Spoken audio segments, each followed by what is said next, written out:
Reporte de Alejandro Milan Valencia, de BBC News Mundo. À mesure que l'on vieillit, le corps humain perd ses capacités physiques de manière plus ou moins graduelle. En particulier entre 40 et 50 ans, période appelée par les médecins la 5e décennie, un processus de détérioration commence dans plusieurs organes de notre corps. Nous perdons de la masse musculaire, la vision devient moins aiguisée et les articulations commencent à défaillir, par exemple. Mais dans le cerveau, le processus est un peu différent. Plutôt qu'un processus de détérioration progressive, ce qui se produit est une sorte de reconfiguration du câblage interne. C'est l'une des conclusions d'une équipe de chercheurs de l'Université Monash, en Australie, qui a analysé plus de 150 études sur le vieillissement de notre corps, et en particulier de notre cerveau. Le cerveau, bien qu'il ne représente que 2% de notre corps, consomme 20% du glucose qui entre dans notre organisme. Mais avec l'âge, il perd la capacité d'absorber ce nutriment, explique à BBC News Mundo la neuroscientifique Sharna Jamadar, de l'Université Monash. Ce que fait le cerveau, c'est une sorte de réingénierie de ses systèmes pour tirer le meilleur parti possible des nutriments qu'il peut désormais absorber, explique-t-elle. Selon les scientifiques, ce processus est radical. Et par conséquent, les différents réseaux de neurones deviennent plus intégrés dans les années qui suivent, avec un effet sur le processus cognitif. Mais ce qui a surpris les chercheurs, c'est que, dans certains des cas étudiés, ce recablage a réussi à créer une sorte de résistance au vieillissement du cerveau. Il est important de connaître les processus qui se produisent dans notre esprit et qui peuvent nous aider à comprendre comment nous pouvons retarder le vieillissement du cerveau, explique Jamadar. L'une des principales réalisations des neuroscientifiques au cours des dernières décennies a été de déchiffrer, jusqu'à un certain point, le fonctionnement du cerveau. La principale conclusion est que notre cerveau est composé d'un réseau complexe d'unités qui sont, à leur tour, divisées en régions, sous-régions et, dans certains cas, en neurones individuels. Connaissance. Gardez à l'esprit que, pendant notre croissance et notre jeunesse, ce réseau et ses unités sont en processus de haute connectivité.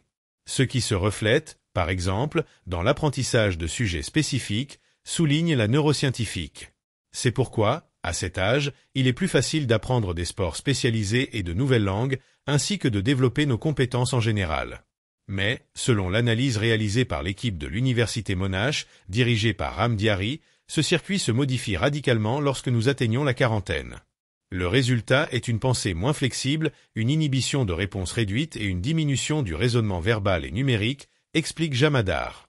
Elle ajoute que ces changements sont observés chez les personnes pendant cette dite 5e décennie, ce qui coïncide avec les découvertes montrant que les changements de connectivité de ces réseaux atteignent leur apogée lorsque vous passez de 40 à 50 ans.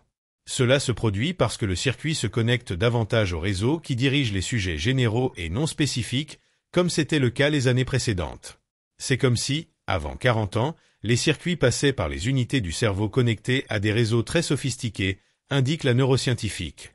Après 40 ans, ce que nous observons, c'est que les circuits se connectent à tous les circuits, presque sans discrimination.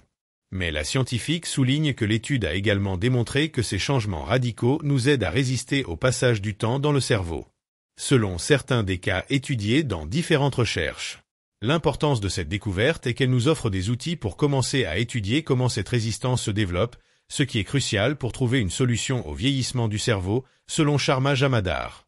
Dans ce sens, l'un des aspects qui a attiré l'attention est que les tâches qui dépendent de processus automatiques ou très répétitifs et pratiqués tout au long de la vie sont moins affectées ou peuvent même s'améliorer.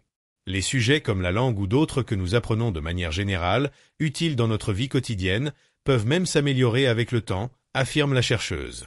Comme l'optimisation des nutriments est l'une des raisons des changements radicaux du cerveau, la principale recommandation pour maintenir le cerveau en bonne santé en vieillissant est de suivre une alimentation saine et de faire de l'exercice. Dans ce sens, il est recommandé de consommer des aliments tels que des noix, de l'avocat et d'autres légumes.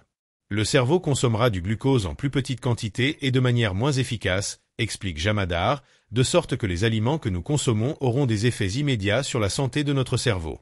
C'est pourquoi elle recommande également de faire des exercices mentaux, comme des mots croisés et d'autres jeux de mémoire. Ils permettront à ces réseaux de rester actifs, même s'ils ne sont plus aussi connectés entre eux.